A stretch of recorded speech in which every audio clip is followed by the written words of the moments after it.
تمہاری منزل یہ نہیں ہے کہ ڈگری مل جائے اور جاب مل جائے، یہ بہت چھوٹے درجے کی چیز ہے۔ میری، تمہارے وی سی صاحب کی، تم بچیوں کی، بچوں کی ایک ہی منزل ہے کہ یا اللہ تو راضی ہو جا۔ اللہ تجھے مرنے سے پہلے پہلے حاصل کرنا ہے، ڈھونڈنا ہے، پا لینا ہے، راضی کر کے مرنا ہے۔ لیتک تحلو والایام مریرۃ ولیتک ترضی والانام عذاب ولیت الذی بینی وبینک عامر وبینی وبین العالمین خراب ولیت الشراب من ودادک صافیا وشربی من ماء المعین السراب فاذا صح منک الود فالکل حین وکل الذی فوق التراب التراب۔ اللہ کو پاتے ہوئے جو سودا کرنا پڑے کر جاؤ۔ عبداللہ بن حذیفہ کو رومیوں نے پکڑ لیا، صحابی ہیں، ان کو آگ میں ڈالنے لگے تو وہ رو پڑے، تو لوگوں نے رومی بادشاہ سے کہا کہ یہ رو پڑا ہے، ڈر گیا ہے، ان کا لے آؤ، میرے پاس لے آؤ۔ ان کو واپس لائے تو رومن بادشاہ نے پوچھا کیوں روئے ہو، موت سے ڈر گئے ہو؟ کہنے لگے موت تو ہمارے لیے سب سے بڑا تحفہ ہوتا ہے، میں اپنی بے بسی پہ رویا ہوں۔ کہ کیا بے بسی ہے؟ کہ بے بسی یہ ہے کہ ایک جان ہے، آگ میں گرتے ہی جل کے راکھ ہو جائے گی، کاش میرے جسم پر جتنے بال ہیں اتنی میری پاس جانیں ہوتی اور میں ایک ایک جان کو اللہ کے نام پہ قربان کرتا۔ آج مرنے کا مزہ نہیں آ رہا، اس پہ رویا ہوں۔ تو بادشاہ اتنا حیران ہوا، اس نے کہا تو میرا ماتھا چوم دے اور میں تمہیں آزاد کرتا ہوں۔ تو اس کا ماتھا چوما، انہوں نے چھوڑ دیا۔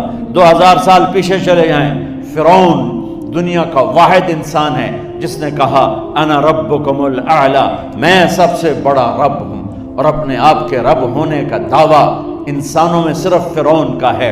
اس کی باندی مسلمان ہو گئی، موسیٰ علیہ السلام کا کلمہ پڑھ لیا، ایمان چھپتا نہیں، وہ پتہ چل گیا۔ فرعون نے اس کو پکڑوایا، اس کی 2 بچیاں، ایک دودھ پیتی ایک ساتھ چلتی، اور اس نے اپنے دربار میں کڑاہ میں تیل ڈلوایا، نیچے آگ لگوائی، تیل ابلنے لگا۔ جب وہ پوری طاقت سے ابلنے لگا تو اس نے فرعون نے اس عورت سے، اس باندی سے کہا یہ آگ تیرے سامنے ہے، جلتا ہوا تیل، موسیٰ کے رب کو مانے گی تو پہلے تیری بچیوں کو جلاؤں گا پھر تجھے جلاؤں گا، اور اگر مجھے رب مانے گی تو تیرے گھر کو سونے چاندی سے بنا دوں گا، تیرے گھر کو سونے چاندی سے بھر دوں گا۔ اللہ کا پا لینا یہ میری آپ سب کی معراج ہے، اور اللہ کو کھو دینا میرے آپ سب کے لیے ہلاکت اور تباہی ہے۔ سنو اس نے کیا کہا؟ اللہ نے اپنی محبت کو ماں سے تشبیہ دی ہے، باپ سے نہیں دی، اور چھوٹا بچہ زیادہ ممتا کو لیتا ہے۔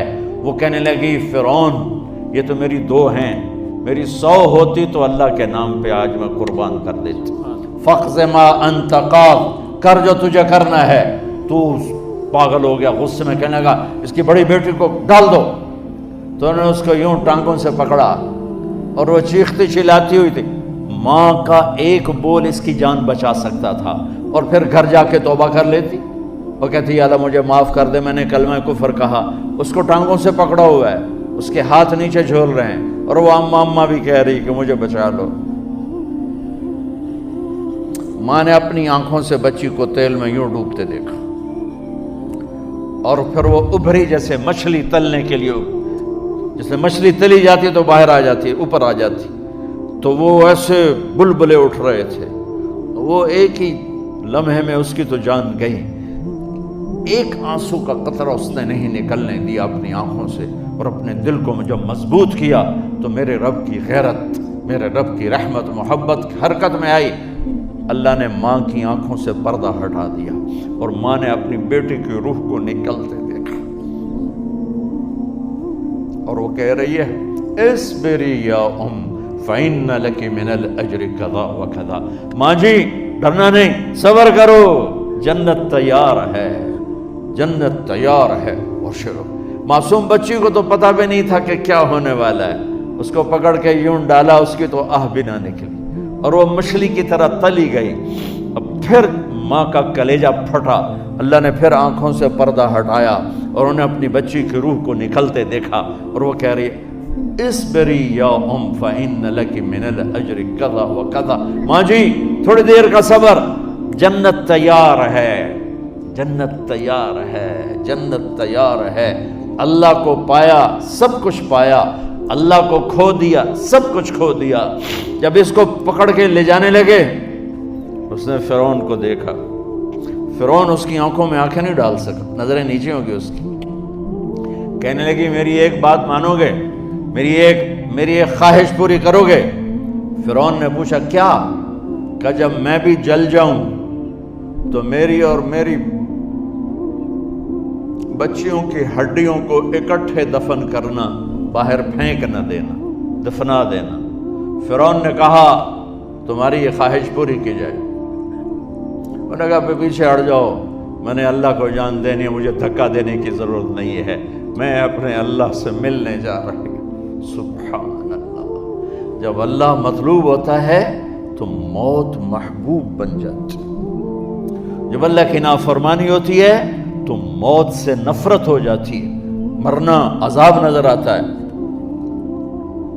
وہ چھلانگ مار گئی، اللہ اکبر کا نعرہ لگاتی ہوئی. ہڈیاں ادھڑ گئیں، گوشت ادھڑ گیا، ہڈیاں باقی رہ گئی. فرعون نے کہا ایک ہی جگہ ڈال دو، سب کو دفن کر دو.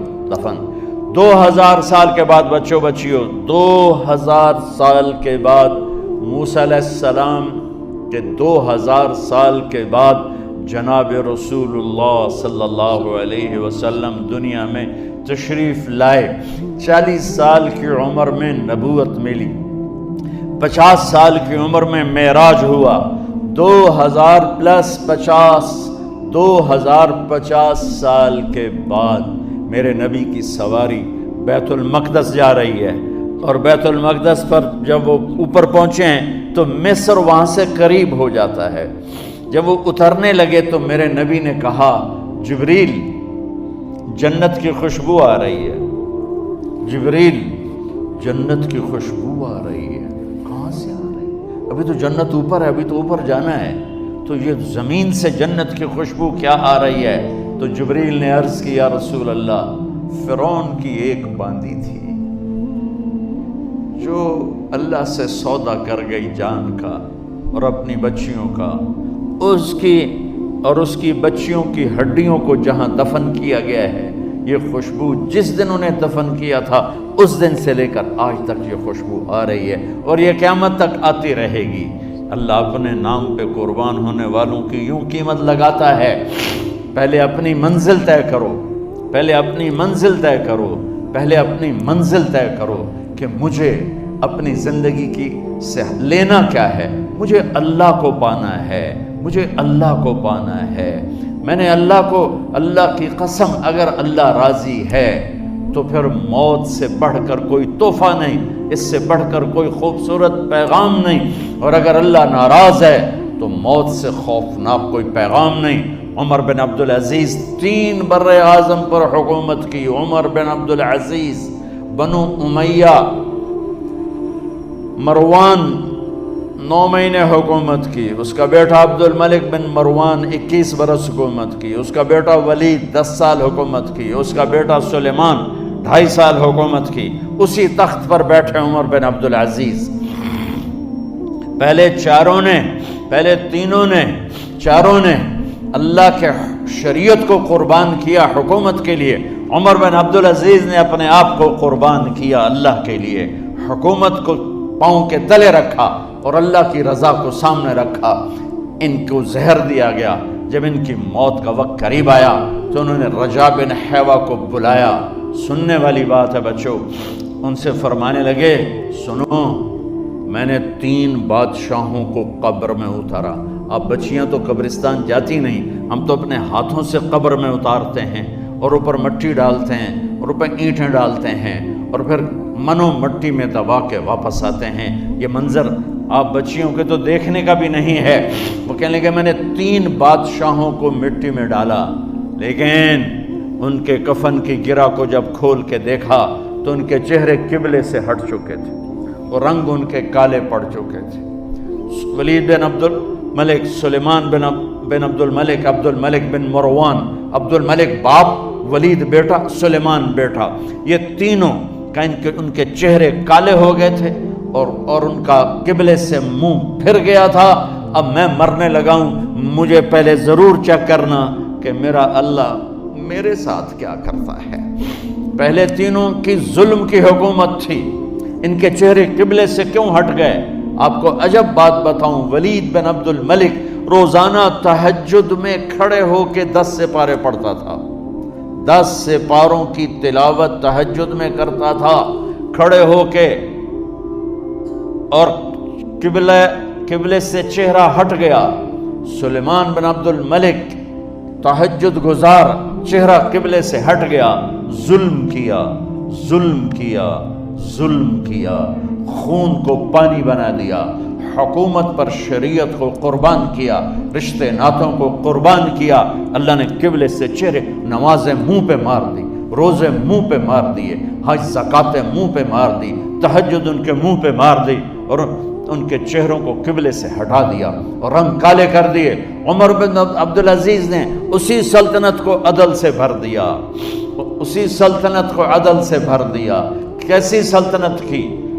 جب گورنر تھے تو 60 اونٹوں پہ سامان چلتا تھا، جب امیر المومنین بنے تو بچے کہنے لگے ماں سے، بچیاں 12 تھے، ماں سے کہنے لگے کہ عید کا موقع آ رہا ہے، ابا سے کہو ہمیں نئے کپڑے تو لے کر دیں۔ ان کی ماں کا نام ہے فاطمہ، بچوں کی ماں کا نام فاطمہ بنت عبد الملک۔ یہ دنیاوی سٹیٹس میں سب سے بڑی خاتون گزری ہے، آج تک اس کے لیول کی کوئی عورت نہیں آئی۔ دادا بادشاہ، باپ بادشاہ، 4 بھائی بادشاہ، 6 خامن بادشاہ، 7 نسبتوں سے یہ عورت شہزادی رہی ہے۔ حضرت عمر گھر آئے، بیگم نے کہا بچے کپڑے مانگ رہے ہیں۔ حضرت عمر کہنے لگے میرے پاس تو پیسے نہیں ہیں، تنخواہ میں تو مشکل سے روٹی پوری ہوتی ہے، کہاں سے لے کر دوں؟ تو تھوڑی دیر خاموش رہی بیگم، پھر کہنے لگی آپ ایسا کریں، اگلے مہینے کی سیلری ایڈوانس لے لیں، اس سے میں کپڑے لے لیتی ہوں اور روٹی کا خرچہ میں مزدوری کر کے، گھر بیٹھے مزدوری کر کے چلا لوں گی، آپ 1 مہینے کی تنخواہ ایڈوانس لے لیں۔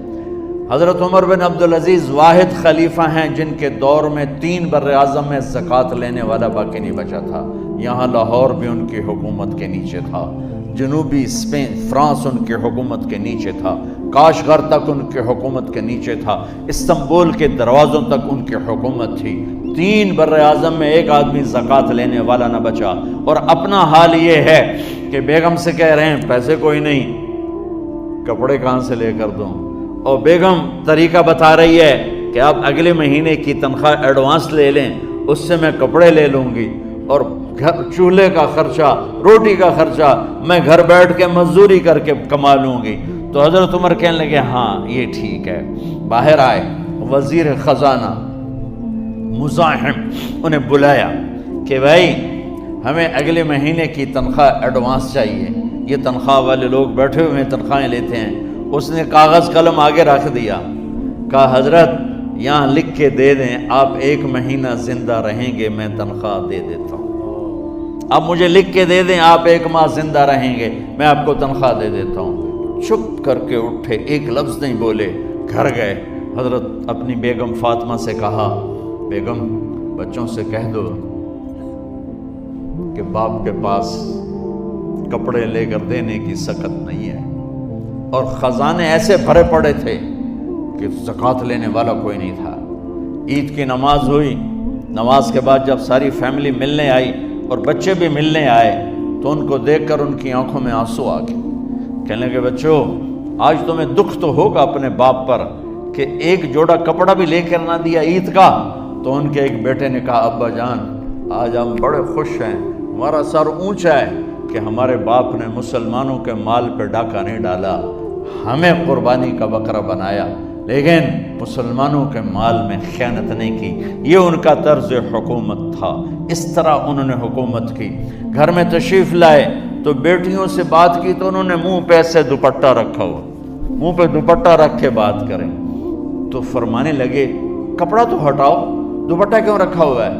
تو گھر کی خادمہ زور زور سے رونے لگی، کہنے لگی امیر المومنین آج آپ کی بیٹیوں نے کچا پیاز توڑ کے روٹی کھائی ہے تو وہ اس کی بو ہے منہ میں، آپ کو بو سے نفرت ہے اس لیے منہ پہ کپڑا رکھ لیا ہے. تو حضرت عمر اتنا روئے کہ ان کی داڑھی تر ہو گئی. کہنے لگے آخر میں جب تھوڑا آسرے میں آئے کہ میری بیٹیوں تمہارا باپ تمہیں بڑے اچھے کھانے کھلا سکتا ہے لیکن میں جہنم کو برداشت نہیں کر سکتا، میں جہنم کی آگ برداشت نہیں کر سکتا. اب مرنے کا وقت آ گیا. جب وہ گورنر تھے تو 60 اونٹوں پہ ان کا سامان چلتا تھا، اور جب وہ امیر المومنین بنے تو عیادت کے لیے لوگ آ رہے تھے. تو سالے عیادت کے لیے آئے، فاطمہ کے بھائی. کپڑے دیکھے امیر المومنین کے تو بہن کو ایک طرف کر کے فرمایا، بڑے نیک سرداروں میں سے تھے یہ مسلمہ بن عبد الملک. کہنے لگے امیر المومنین کے کپڑے تبدیل کروا دو، لوگ پوچھنے آ رہے ہیں تو میلے کپڑے اچھا نہیں لگتا. کہا جی بھائی کرواتی ہوں. اگلے دن جب وہ حال پوچھنے آئے تو پھر وہی کپڑے تھے تو انہوں نے ان کو الگ جا کر کہا بہن میں نے تمہیں کہا تھا کپڑے بدلوا دیتی، کیوں نہیں بدلوائے؟ تو وہ رونے لگی، کہنے لگی کہاں سے بدلواؤں، جوڑا ہی ایک، کہاں سے بدلواؤں؟ اور حکومت کتنی تھی؟ 3 بر اعظم کی، 3 بر اعظم کی حکومت.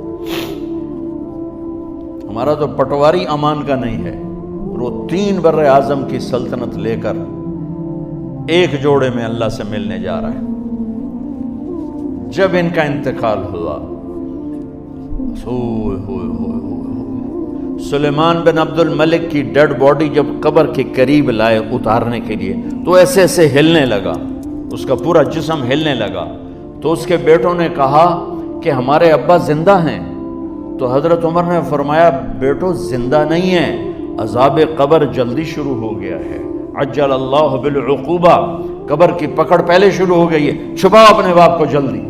جب عمر بن عبدالعزیز کی ڈیڈ باڈی قبر کے قریب کی گئی اور ان کا بھائی اتارو بھائی، وہ باتیں شروع ہو جاتی ہیں، رومال ڈالو، چادر پکڑو، ادھر سے پکڑو. تو ایک دم ایسے ایک پرچہ ہوا میں اڑتا ہوا سب نے دیکھا. وہ آتے آتے آتے آتے آتے آتے یوں آ کے حضرت عمر کے سینے پر گر گیا. سب دیکھ رہے ہیں. جب پرچے کو اٹھا کے دیکھا گیا تو اس پہ ایک سطر پہ لکھا تھا بسم اللہ الرحمن الرحیم، اور دوسری سطر پہ لکھا تھا براءۃ من اللہ لعمر بن عبد العزیز من النار. یہ عمر کے لیے جہنم کی آگ سے نجات کا پروانہ ہے. 3 بر اعظم کی سلطنت لے کر وہ جنت کا پروانہ لے کر دنیا سے گئے. جب ان کو قبر میں اتارا گیا تو انہوں نے رجا بن حیوہ سے فرمایا تھا 3 بادشاہوں کے چہرے دیکھے قبلے سے پھر گئے، رنگ کالے پڑ گئے، مجھے تم نے دیکھنا ہے کہ کیا ہوتا ہے. تو رجا فرماتے ہیں جب میں قبر میں اترا اور ان کے کفن کی گیرہ کو کھول کے دیکھا تو چہرہ قبلے کی طرف فکس تھا اور مجھے یوں لگا جیسے 14ویں رات کا چاند قبر میں اتر آیا. میرے عزیزو، طلبہ و طالبات، اللہ کو اپنی منزل بناؤ، اللہ کو اپنی منزل بناؤ، اللہ کو اپنی منزل بناؤ.